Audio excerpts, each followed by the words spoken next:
चलिए बढ़ते हैं आगे। कोटा से खबर है, एशिया की प्रसिद्ध भामाशाह मंडी में दर्दनाक हादसे में एक मुनीम की मौत हो गई थी। मंडी परिसर में हादसे का सीसीटीवी फुटेज सामने आया है। 30 सेकंड का ये फुटेज है और इसमें दिख रहा है कैसे ट्रक के नीचे मुनीम आ गया, उसकी मौत हो गई। अब पुलिस मामले की जांच में जुट चुकी है।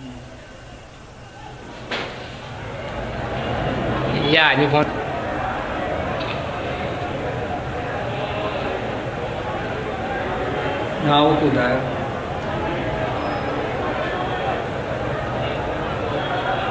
बस काफी आने दो ना, फिर क्या ये कंडक्टर ना, ये ट्रक यहाँ रोकेगा आगे थोड़ा आगे। कंडक्टर को जो मान ये कंडक्टर को वो बोलेगा ना आदमी, और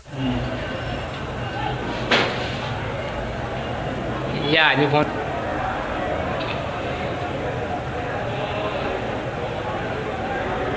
वो कूदा है।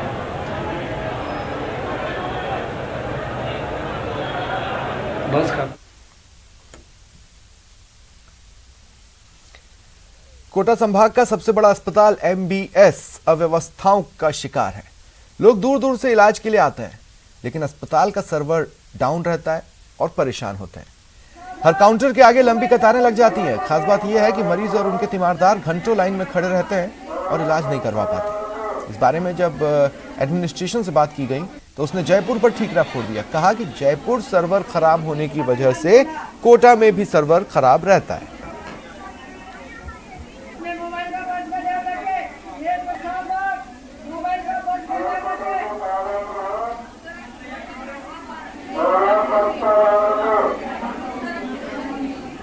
हमने 1 घंटा हो गया यहाँ से खड़े रहते।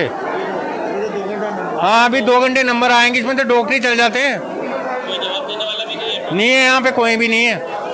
मतलब लाइन के जो कमीशन हुआ है तो डायरेक्ट पर्ची कटवा रहे हैं यहाँ पे, डायरेक्ट अंदर से पर्ची कट रही है उनकी। तो मैं यहाँ से पर्ची बंधवा के ले गया ये है थे। अब यहाँ से भगा दिया वहाँ, ये एक डॉक्टर के पास गया, मैं एक से ही पर्ची काट दी। अब ये नटारे में 2 घंटे हो गए। ये वो कह रहा है यहाँ जाओ ऑफिस, टिकट बनवा के लाओ। मैंने टिकट बनवाना है तो मेरे को एक्स्ट्रा करवाना है यहाँ का लेन से। कोई संतोषजनक जवाब नहीं है। पुलिस प्रशासन भी ऐसा ही है कि हम क्या करेंगे।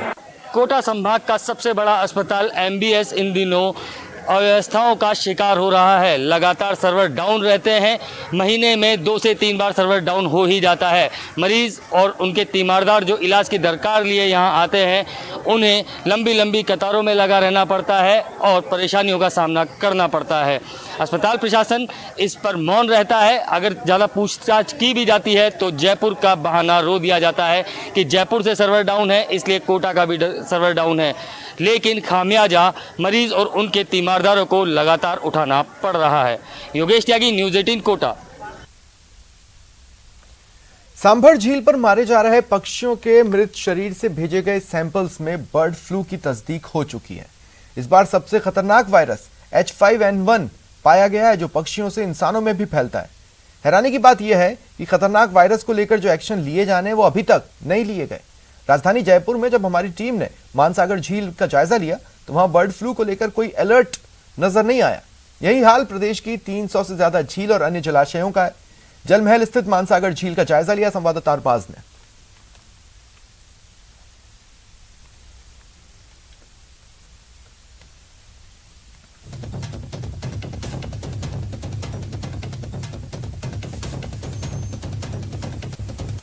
सांभर झील पर पक्षियों में बर्ड फ्लू पाए जाने के बाद में एक बड़ी जिम्मेदारी राजस्थान के पास में आ गई है, जिसको लेकर के तुरंत रिएक्ट करने की जरूरत है। H5N1 यानी एवियन इन्फ्लुएंजा, जिसका खतरा इंसानों को भी होता है, इसके आने के बाद में पूरा एक प्रोटोकॉल लागू करना होता है, जिसे लेकर के लेट लतीफी और बहुत ही देरी जो है राजस्थान के तमाम जिम्मेदार विभाग कर रहे हैं। आप देखिए कि फिलहाल जयपुर की मानसागर झील पर हम मौजूद हैं। जहां भी आसपास की झीलें हैं पूरे प्रदेश की, वहां पर बाकायदा मॉनिटरिंग की जानी चाहिए और मॉनिटरिंग के साथ साथ इन तमाम चीज़ों का ध्यान रखा जाना चाहिए। या तो ये हो सकता है कि बाहर से कोई खतरनाक वायरस यहाँ दस्तक दे, या यहाँ पर अगर बर्ड फ्लू मौजूद है तो वो दूसरी जगहों पर पहुँच जाए। इन तमाम हालात को काबू करना, समझना और समझना बहुत ज़रूरी है, क्योंकि इसमें अगर देरी की गई तो बहुत नुकसान हो जाएगा। जो स्टेट की वेटलैंड अथॉरिटी है उसे ख़ास तौर पर H5N1 को लेकर के इन तमाम तरह की जो गाइडलाइंस हैं वो जारी करनी ज़रूरी है कि जो हालात हैं वो झीलों पर क्या है, किस तरह का जो स्टाफ है, चाहे वो फॉरेस्ट का हो, लोकल गार्ड हो या अन्य विभागों के साथी हो, उनके साथ मिलकर के एक टीम बनाने की ज़रूरत है ताकि जो एक्शन है वो लिया जा सके। कहाँ कहाँ आसपास पोल्ट्री फार्म है वहाँ पर क्या एक्शन लेने, क्योंकि अभी तक कोई भी ऐसा आदेश जो H5N1 को लेकर के दिया जाना चाहिए था वो नहीं दिया गया है। अगर ये आगे बढ़ता है बहुत ज़्यादा नुकसान पक्षियों को भी होगा और इंसानों को भी होगा। उम्मीद की जानी चाहिए तमाम जिम्मेदार विभाग एक्शन लेंगे और जल्दी ही एक्शन लेकर के इस खतरनाक बीमारी की रोकथाम करेंगे। कैमरा पर्सन अविनाश के साथ में अरबाज अहमद, न्यूज़ 18 के लिए जयपुर से। खबर जालोर से है। जसवंतपुरा पुलिस ने फैदानी गांव में हुई हत्या का 24 घंटे में खुलासा किया। मुख्य आरोपी दुदाराम भील गिरफ्तार कर लिया गया है। आपसी रंजिश की वजह से आरोपी ने मंगलाराम भील की साथियों के साथ हत्या की थी और लाश को झाड़ियों में फेंक दिया था।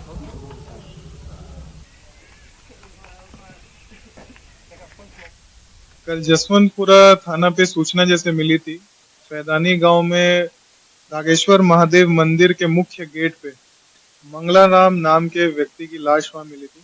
इस पे अतिरिक्त पुलिस अधीक्षक सांचौर, सीओ रानीवाड़ा, सीओ भीनमाल व एसएचओ राम सिंह, एसएचओ जसवंतपुरा और एसएचओ रानीवाड़ा द्वारा अच्छा टीम वर्क दिखाते हुए तत्परता से इस चीज को मुख्य आरोपी दूधाराम को गिरफ्तार किया गया।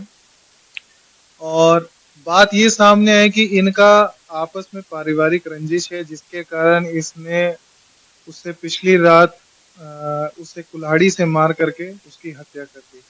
उसे अरेस्ट कर लिया गया है और अग्रिम अनुसंधान अभी जारी है। जालौर जिले के जसवंतपुरा पुलिस थाना क्षेत्र में कल हुई हत्या का जालौर पुलिस ने खुलासा कर दिया है। जालौर एसपी के नेतृत्व में टीम गठित करके जसवंतपुरा क्षेत्र में जिस तरीके से जो हत्या की वारदात हुई थी उस प्रकरण में मुख्य आरोपी को पुलिस ने गिरफ्तार कर लिया। आप साफ तौर से देख सकते हैं कि पुलिस की हिरासत में ये आरोपी है और इसे गिरफ्तार कर लिया गया है। निश्चित तौर से जिस तरीके से पहले लकड़ियों से वार किया और उसके बाद कुल्हाड़ी से वार करके जो बेरहमी से हत्या हुई थी उस हत्या का खुलासा जो है जालौर पुलिस ने कर लिया है। आरोपी को महज 24 घंटे में गिरफ्तार कर लिया है। तो कहीं ना कहीं कहा जा सकता है कि जालौर पुलिस अधीक्षक हर्षवर्धन अग्रवाला के निर्देशन में जो कार्रवाई को अंजाम दिया गया है, इससे साफ तौर से जाहिर होता है कि जालौर जिले में जिस तरीके से क्राइम बढ़ रहा है उस पर लगाम लगाने को लेकर जालौर पुलिस लगातार एक के बाद एक बड़ी कार्रवाई को अंजाम दे रही है और महज 24 घंटे में मुख्य आरोपी को पुलिस ने गिरफ्तार कर लिया है।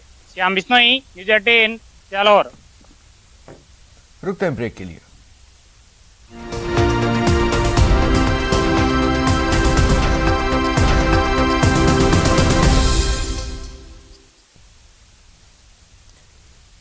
बारह में न्यूज़ 18 राजस्थान की खबर का फिर असर हुआ है।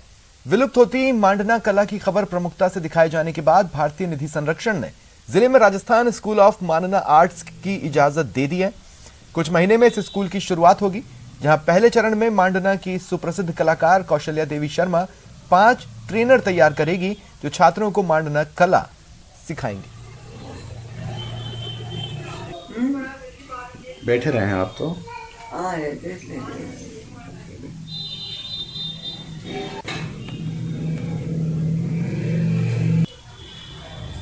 वर्णन वेदों की 64 कलाओं में से एक कला के अंतर्गत आता है। उसको लेकर के इनटेक ने हाल ही में एक कदम उठाया है Rajasthan school of Mandana arts की स्थापना का, और इस स्कूल के माध्यम से श्री 12 की विश्वविख्यात मांडना कलाकार श्रीमती कौशल्या देवी, जिनको कि ये कला विरासत में मिली है, उनकी इस कला को हम अगली पीढ़ी में स्थानांतरित कर पाएंगे। फिलहाल इतना ही। चलते चलते देख लेते हैं क्रिप्टो की समझ।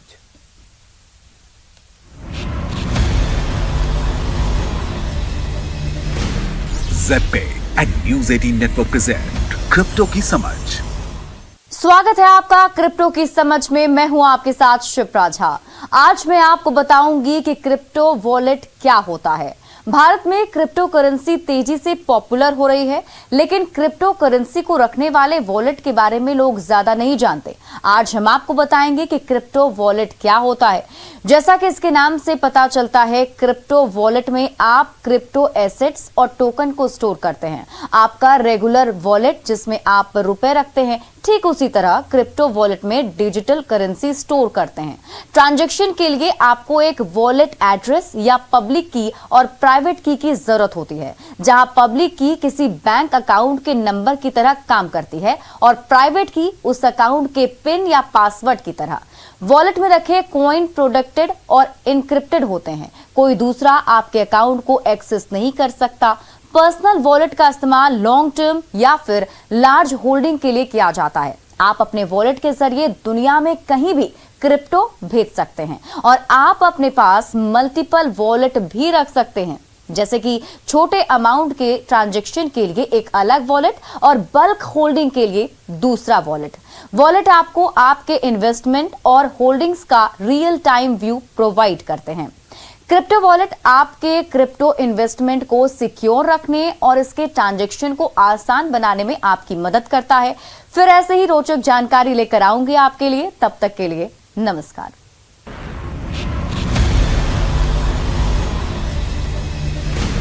ZPay and News 18 network present crypto की समझ।